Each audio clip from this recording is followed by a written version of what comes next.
Hello বন্ধুরা, কেমন আছো? আশা রাখি সবাই ভালো আছো, সুস্থ আছো। তো সবাইকে জানাচ্ছি সুন্দর একটা মিষ্টি সকালের শুভেচ্ছা। তো সকাল সকাল আজকে পাস্তা রান্না করে নিচ্ছি। আজকে হচ্ছে আমার ছেলের পরীক্ষা আছে, বার্ষিক পরীক্ষা। তো সব স্কুলে কিন্তু বার্ষিক পরীক্ষা এখন চলছে, শুরু হয়ে গেছে। তো আজকে হচ্ছে ফার্স্ট পরীক্ষা।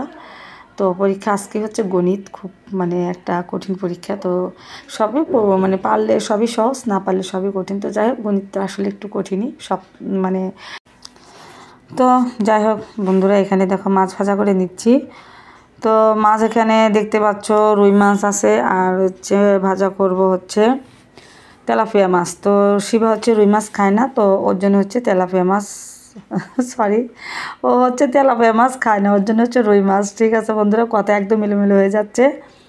তো ও কেন জানি কোনো মাছই খেতে চায় না, আর রুই মাছ ছাড়া একটা প্রবলেমই, এটা একটা বড় ধরনের প্রবলেম। অনেক ট্রাই করি, অনেকে বলি, কিন্তু খেতেই চায় না, একদমই না। তো যাই হোক বন্ধুরা, ওর জন্য হচ্ছে 2 টুকরো রুই মাছ নিয়েছি। আজকে শুধু মাছ ভাজা, ডাল আর বাঁধাকপির ঘন্ট হবে, বেশি কিছু রান্না করব না। এমনিতেই পরীক্ষার একটা টেনশন রয়ে গেছে। তো এখানে হচ্ছে আসলাম বিছানাটা গোছাতে। তো রান্নার ফাঁকে ফাঁকে কিছু কাজ করতেই হয়, না করলে কাজ দেখা যায় যে পিছিয়ে যায়। তার মধ্যে হচ্ছে এখন ছোটো দিন হয়ে গেছে, আর ছোটো দিনই কি বড় দিনই কি, কাজ করে হচ্ছে সারা যায় না, দিনের সাথে এটা অবস্থা। আর যদি বসে থাকো তখন আবার দিনও যায় না। তো এই তো একটা অবস্থা। তো বিছানাটা করে নিলাম, ওদিকে শিবার বিছানাটা করে এসেছি। তো এই বিছানাটা করে নিলাম। তো আগে যখন আমি 3 তলায় ছিলাম তখন কিন্তু আমার রুমটা এই রুমটা হচ্ছে একটু বড় ছিল, আর দোতলার এই রুমটা একটু হচ্ছে আমার ছোট হয়ে গেছে। তো ভিডিওতেই দেখে টের পাওয়া যায়। তো ছোট হওয়ার কারণ আছে, কারণ হচ্ছে বেলকুনিটা আবার একটু বড় করে দিয়েছে, রুমটা ছোট করে। তো এখানে হচ্ছে 15 আমার রান্না বাড়া কিন্তু প্রায় শেষের মধ্যে। তো এখন আমি রেডি হয়ে পড়বো। তো শিবা আসতে কতক্ষণ লাগবে। তো ও যেহেতু প্রাইভেট পড়তে গেছে, তো সময় মতো ছেড়ে দেবে, যেহেতু পরীক্ষা আছে। আর আজকে হচ্ছে প্রথম পরীক্ষা, আজকে একটু আগেই যেতে হবে, কারণ সিট খোঁজার একটা ব্যাপার স্যাপার থাকে। তো সেই জন্য একটু আধা ঘন্টা 3 ঘন্টা আগেই যেতে হবে। তো এখনও সময় হয়নি শিবা আসার, তো আসবে আর কি। তো এদিকে হচ্ছে আমি তোমাদের সাথে কথা বলছিলাম, তো সেই ভয়েসটা হচ্ছে আমি মিউট করে দিয়েছি, কারণ হচ্ছে পাশের হচ্ছে কি বলবো, পাশের হচ্ছে অনেক কথাবার্তা সব আসতেছিল আর কি। তো পরে দেখা গেলো যে আমার কথা থেকে ওই কথাগুলো বেশি আসছে। তো এই জন্য হচ্ছে আমি মিউট করে দিয়েছি। আর আমি যে কথাগুলি বলতে চেয়েছিলাম বা বলছিলাম, তো সেটাই হচ্ছে আমি তোমাদের সাথে এখন কথা বলছি, শেয়ার করছি। তো এখন আমি যাচ্ছি হচ্ছে বেলকুনির দিকে যাব, কারণ তোমাদের সাথে হচ্ছে আমার ময়নাকে একটু শেয়ার করব। অনেক দিন হলো কিন্তু ময়নাকে তোমাদের সাথে শেয়ার করি না, দেখাই না। আর একটা কথা হলো যে ময়নাটা কথা বলতেইছে না, কি বলবো, অনেক দিন হয়ে গেছে ময়নাটা কেনা। ভেবেছিলাম কি সুন্দর কথা বলবে, নাম ধরে ডাকবে, ভগবানের নাম নেবে, কৃষ্ণ নাম নেবে, কিন্তু কীর্তন করবে, এগুলো কিছুই করে না। এই যে দেখো, শুধু বাবু বলে ডাকে, এই ময়না শুধু বাবু বলে ডাকে, আর কিচ্ছু বলে না। তো ওর সাথেও কথা বলার ওরকম টাইমও হয় না যে কথা বলবো। তো তারপরে কিন্তু শেখা উচিত ওর, যেহেতু ময়না পাখি, মানুষের কথা মুখে থেকে শুনলেই কিন্তু আর শিখে যায়, কিন্তু তারপরে শিখতেছে না। তো জানি না, ওকে এক্সট্রা করে শেখাতে হবে হয়তো। তো যাই হোক বন্ধুরা, তো স্কুলে এখন যাব, দেখি শিবা আসতেছে নাকি, ওর জন্য অপেক্ষায় থাকছি আর কি। তো আমি রেডি হয়ে পড়বো, রান্না যেহেতু আমার শেষের মধ্যেই, তোমাদের সাথে একটু গল্প করলাম। তো দেখো ফাইনালি স্কুলে চলে আসতেছি, রাস্তার ভিতরে এই যে। তো আমি আছি, আর আমার ছেলে আছে, ওর বন্ধু আছে। তো সবাই মিলে কিন্তু আমরা একটা অটোতে উঠে পড়েছি। তো আজকে হচ্ছে অটো দিয়ে যাচ্ছি, আসার সময় বেশিরভাগ যাওয়ার সময় অটো দিয়ে যাই, আর মিশুক নিয়ে হচ্ছে আসি। তো এইখানে দেখো সবাই মিলে একটু দাঁড়িয়ে দেখো, কত সবাই মায়েরা এসে মায়ের এসেছে, কেউ হচ্ছে বাবারা এসেছে, কারোর কারোর হচ্ছে ভাইরা আসছে। তো সবাই এসে আমাদের কিন্তু গেটের বাইরে রেখে দিয়েছে, দেখতেই বাচ্চার গেটের ভিতরে রাখছে, যেহেতু এক্সাম। তো কাউকে তো ভিতরে ঢোকাবেই না, আর এমনিতেও ভিতরে ঢোকাই না,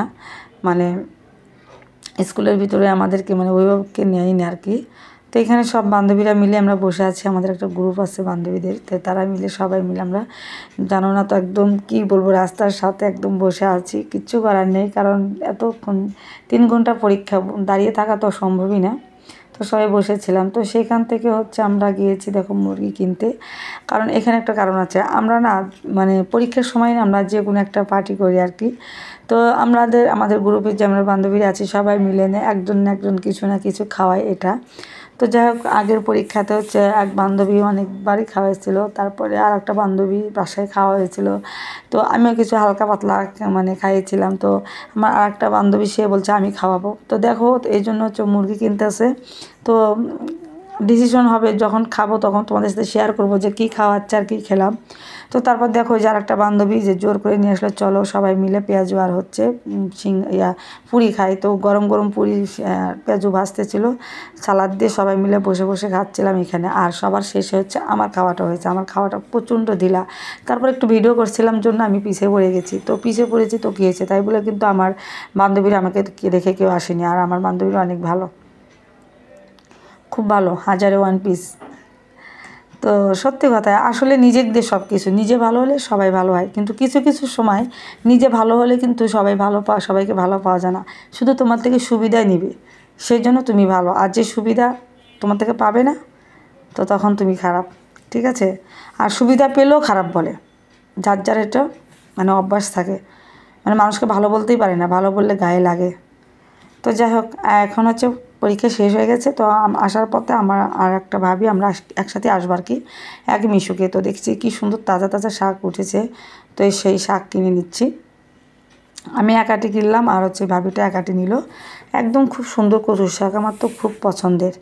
আর এইখানে দেখতে পাচ্ছ সন্ধ্যার পরে আমি চলে এসেছি হচ্ছে বাস কাউন্টারে। আর বাস কাউন্টারে কেন গেলাম দেখো, হচ্ছে আমার বোন এখান থেকে একটা ব্লেন্ডার কিনেছে, তো সেটাই হচ্ছে আমি গাড়িতে তুলে দিচ্ছি। আর এই গাড়ি যে গাড়িতে যাবে পিঙ্কি গাড়ি, তো ওটা হচ্ছে আমাদের রিলেটিভেরই গাড়ি। তো এই গাড়ি হচ্ছে কুড়িগ্রাম থেকে তোমার হচ্ছে নারায়ণগঞ্জ আসে, নারায়ণগঞ্জ থেকে কুড়িগ্রাম যায়। আর দেখো আমি মুখটা ঢেকে রেখেছি কারণ অনেক ধুলাবালি আসতেছিল, মাস্ক পরার কথা একদমই ভুলে গিয়েছিলাম। তো সেই গাড়িতে আমি পৌঁছে দিব, আমার হচ্ছে ছোটো বোনের বাসায় পৌঁছে দিবে ওরা। আর ছোটো বোনদেরও রিলেটিভ, ওদের সাথে একসাথে ব্যবসা ট্যাবসা করে আর কি। তো আমরা সবাই রিলেটিভ আর কি, তো এই জন্যে আর কি, তাছাড়া অন্য বাসও দেওয়া যেত। আর রিলেটিভ বলতে একদম নিজের, ঠিক আছে। তো যাই হোক বন্ধুরা, তো এখানে বসে আছি, দেখো কত ধুলাবালি মানে আসতেছে কি বলবো। তো ভাবলাম যে গাড়িতে একদম তুলে দিই তারপরে যাই, বসে আছি। তো ওরা বললো যে সমস্যা নেই রেখে যান, আমরা তো নিয়ে যাব, যেহেতু সুপারভাইজারের সাথে কথা হয়েছিল। তো তারপরে আমি নিজেই বসে থাকলাম, ভাবে বললো যে বসেই থাকি, সমস্যা কী। তো বসে ছিলাম। আর দেখো কত গাড়ি ঘোড়া যাচ্ছে, কত লোক এসে টিকিট কাটতেছে, চলে যাচ্ছে, এই তো অবস্থা যার যার গন্তব্যস্থলে। তো এখন হচ্ছে আমি বাসায় চলে যাচ্ছি বন্ধুরা। সারাদিনের ছোট্ট একটা ভিডিও, তোমাদের কেমন লেগেছে অবশ্যই কমেন্ট করে জানাবে। ভালো লাগলে লাইক কমেন্ট শেয়ার করে পাশে থেকো। যারা একদমই নতুন আমার চ্যানেলে তারা কিন্তু অবশ্যই সাবস্ক্রাইব করে পাশে থেকো, ঠিক আছে। আর লাইক দিয়ে ভিডিওটা কন্টিনিউ করে নেবে, ভালো লাগলে অবশ্যই সুন্দর সুন্দর কমেন্ট রেখে যাবে। আর আমি আশা করবো সামনে আরও সুন্দর সুন্দর ভিডিও তোমাদের সাথে শেয়ার করতে, ঠিক আছে বন্ধুরা। সবাইকে জানাচ্ছি এখনকার জন্য শুভরাত্রি, যেহেতু রাত্রি হয়ে গেছে এই জন্য। তো এখন আমি বাসায় চলে যাচ্ছি। আর ভাবিরা কিন্তু আমার সাথে একদমই আসেনি, কারণ ওরা হচ্ছে ফোন কিনতে গেল। তো আমাকে অবশ্য বললো চলো ফোন কিনে নিয়ে আসি। তো আমার না প্রচণ্ড মাথা ব্যথা করছিল জন্য, তো আমি ভাবলাম যে থাক আমি যাব না, আপনারাই যান, টাটা।